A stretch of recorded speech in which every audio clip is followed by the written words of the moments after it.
Hello learner, Robert Kiyosaki द्वारा लिखी गई book rich dad poor dad ये मनी मैनेजमेंट की एक बहुत ही औसम बुक है। इस बुक में अमीर लोग और गरीब लोग अपने बच्चों को पैसे के बारे में क्या सिखाते हैं, इन दोनों के दृष्टिकोण के बारे में लिखा गया है। आजकल तो सभी लोग अमीर बनना चाहते हैं। सभी लोगों का सपना होता है कि उनके पास बहुत सारा पैसा हो, बड़ा सा बंगला हो, बड़ी गाड़ी, महंगे कपड़े और सारी सुख सुविधाएं हों। ये सपना तो सभी लोग देखते हैं, पर बहुत कम लोग इस सपने को पूरा कर पाते हैं। ऐसा नहीं कि वो लोग मेहनत नहीं करते, वो लोग भी जी तोड़ मेहनत करते हैं, बस वो पैसों का मैनेजमेंट कैसे करते हैं ये नहीं जानते। इस वजह से लोगों के अमीर बनने के सपने पूरे नहीं हो पाते। बचपन से ही हमारे दिमाग में यह बात डाल दी जाती है कि यदि आप अच्छे से पढ़ाई करेंगे, अच्छे मार्क्स लेकर आएंगे तो फ्यूचर में आपको अच्छी जॉब मिलेगी और आप बहुत सारा धन कमाएंगे। और बहुत सारे लोग खूब पढ़ाई करके अच्छी जॉब, अच्छी पोस्ट हासिल कर लेते हैं, फिर भी उनकी फाइनेंशियल कंडीशन ठीक नहीं रहती है। वहीं कुछ लोग कम पढ़े लिखे होते हुए भी काफ़ी ज़्यादा अमीर होते हैं और अमीरों के लिस्ट में वो सबसे टॉप पर आते हैं। इसका मतलब यह है कि केवल पढ़ाई और नौकरी के दम पर अमीर और गरीब नहीं बन सकते। इसके लिए फाइनेंशियल मैनेजमेंट को समझना बहुत ज़रूरी है। रॉबर्ट कियोसाकी की ये book rich dad poor dad इसी पर बेस्ड है। रॉबर्ट कियोसाकी के दो पिता थे। पहले पिता जो उनके ओरिजिनल पिता थे और दूसरे पिता जो उनके दोस्त के पिता थे, जिन्हें रॉबर्ट अपना दूसरा पिता मानते थे। रॉबर्ट के पहले पिता जो ज़्यादा पढ़े लिखे एक प्रोफेसर थे और गरीब थे, और रॉबर्ट के दूसरे पिता जो कम पढ़े लिखे थे, स्कूल से ड्रॉप आउट थे, लेकिन वो अमीर थे। इस बुक में रॉबर्ट कियोसाकी ने अपने दोनों पिता के दृष्टिकोण के बारे में लिखा है कि वे क्या सोचते थे और दोनों के सोच में क्या अंतर है। तो चलिए इसे पॉइंट वाइज समझते हैं। Number 1, thinking. रॉबर्ट के पहले पिता का मानना था कि वह कोई वस्तु नहीं खरीद सकते, जबकि दूसरे पिता का मानना था कि कोई वस्तु आप कैसे खरीद सकते हैं इसके बारे में सोचो। पहले पिता की सोच नकारात्मक है और दूसरे पिता की सोच प्रश्नवाचक है। नकारात्मक सोच बात को वहीं पर खत्म कर देता है, जबकि प्रश्नवाचक सोच हमें सोचने पर मजबूर कर देता है कि हम कैसे किसी वस्तु को हासिल कर सकते हैं। जब कोई व्यक्ति अपने दिमाग में यह सोच लेता है कि वह किसी वस्तु को नहीं खरीद सकता, तो उसका दिमाग भी काम करना बंद कर देता है। बट अगर कोई व्यक्ति अपने दिमाग से क्वेश्चन करता है तो उसका दिमाग भी काम करना शुरू कर देता है। इसका मतलब यह है कि दिमाग को नकारात्मक चीज़ों से दूर रखें और दिमाग को उसका काम करने दें। इससे दिमाग एक्टिव रहेगा और धीरे धीरे स्ट्रांग हो जाएगा। Number 2, risk. रॉबर्ट के पहले पिता का मानना था कि आपको रिस्क नहीं लेना चाहिए। उनका कहना था कि आप अच्छे से पढ़ाई करो, अच्छे मार्क्स लेकर आओ और सेफ एंड सिक्योर जॉब करो। वहीं रॉबर्ट के दूसरे पिता सिखाते थे कि रिस्क को कैसे मैनेज किया जा सकता है। Number 3, financial education. हमें कभी भी स्कूल कॉलेज में फाइनेंशियल एजुकेशन नहीं दिया जाता। हमें सिर्फ रट्टा मारना सिखाया जाता है और अच्छे नंबर लाने के लिए बोला जाता है, जिससे हम अच्छी नौकरी पा सकें। लेकिन कोई भी नौकरी हमें अमीर नहीं बना सकती।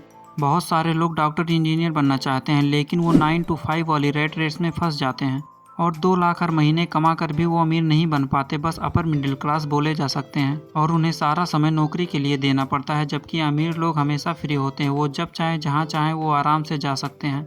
फाइनेंशियल एजुकेशन के लिए सबसे ज़्यादा ज़रूरी है लायबिलिटी एंड एसेट की समझ। जिन्हें ये समझ आ जाती है वो एक दिन अमीर बन ही जाते हैं। आइए लायबिलिटी एंड एसेट को समझते हैं। लायबिलिटी वो होती है जो आपके जेब से पैसा निकालती है। जैसे कि अगर आपने एक कार खरीदी तो वो सिर्फ आपकी लायबिलिटी है, क्योंकि वो आपकी जेब से पैसा निकाल रही है। उसके मेंटेनेंस, पेट्रोल के लिए भी आपके जेब से पैसा जा रहा है। इसे लायबिलिटी कहते हैं। एसेट वो होती है जो आपके जेब में पैसा डालती है। आपने जो कार खरीदी है उस कार को आप एसेट भी बना सकते हैं।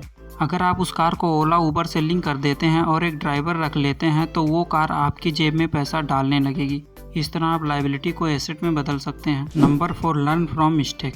रॉबर्ट के पहले पिता कहते थे कि हमें गलतियां नहीं करनी चाहिए। वहीं रॉबर्ट के दूसरे पिता कहते थे कि हमें गलतियों से सीख मिलती है जो हमें आगे बढ़ने में मदद करती है। Number 5, work for money. Robert के गरीब पिता रॉबर्ट को पैसे कमाने के लिए दबाव डालते थे। वहीं रॉबर्ट के दूसरे अमीर पिता का मानना था कि हमें पैसों के लिए काम नहीं करना चाहिए। मतलब पैसों के पीछे नहीं भागना चाहिए, बल्कि पैसों को हमारे लिए काम करवाना चाहिए। Number 6, self payment. रॉबर्ट के अमीर पिता रॉबर्ट को यही समझाते थे कि हमें अपने कमाई का 10% हिस्सा अपने पास रखना चाहिए और उस पैसे को ऐसी जगह इन्वेस्ट करें या ऐसी वस्तु खरीदें जो आपको इनकम दे सके। Number 7, mind your own business. अगर अमीर बनना है तो अपना बिजनेस करें। जॉब करके आप कभी अमीर नहीं बन सकते। चलिए इसे एक एग्जाम्पल से समझते हैं। एक व्यक्ति ने चाय का बिजनेस स्टार्ट किया और हर सिटी में ब्रांच खोल ली और उसके यहाँ बहुत सारे लोग काम करते हैं और उसे कुछ खास करने की ज़रूरत नहीं पड़ती और उसकी इनकम करोड़ों में है। क्या एक डॉक्टर, इंजीनियर इतनी मेहनत के बावजूद इतना पैसा कमा सकते हैं? नहीं।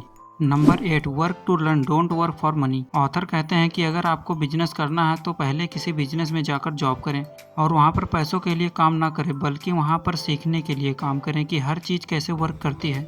बिजनेस या कंपनी चलाने के लिए आपको ये 3 चीज़ें जरूर आनी चाहिए। Number 1, the cash flow management. इसमें पैसों का हिसाब किताब होता है कि इन्वेस्टमेंट कहाँ से लाएं, सैलरी कैसे देते हैं और पैसों के मैनेजमेंट के सारे तरीके। Number 2, management of system. इसमें अलग अलग डिपार्टमेंट को मैनेज करना सीखना होता है, जैसे प्रोडक्शन, फाइनेंस, मार्केटिंग इत्यादि। Number 3, people management. इसका मतलब एम्प्लॉय से कैसे डील किया जा सकता है।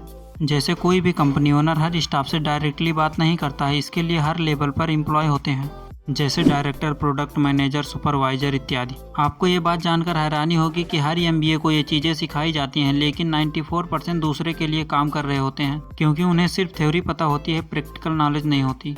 इसलिए ऑथर कहते हैं कि इस सब का प्रैक्टिकल नॉलेज लेने के लिए आप कहीं पर काम सीखें, इससे आपकी प्रैक्टिकल नॉलेज बढ़ेगी और ये चीज़ आपको अपना बिजनेस खड़ा करने से लेकर अमीर बनने तक लाइफ लॉन्ग हेल्प करेगी। तो लर्नर, ये थी इस बुक की समरी। बाकी मैं आपको यही रिकमेंड करूँगा कि ये बहुत ही औसम बुक है, इसे आपको ज़रूर पढ़ना चाहिए। Thanks for watching.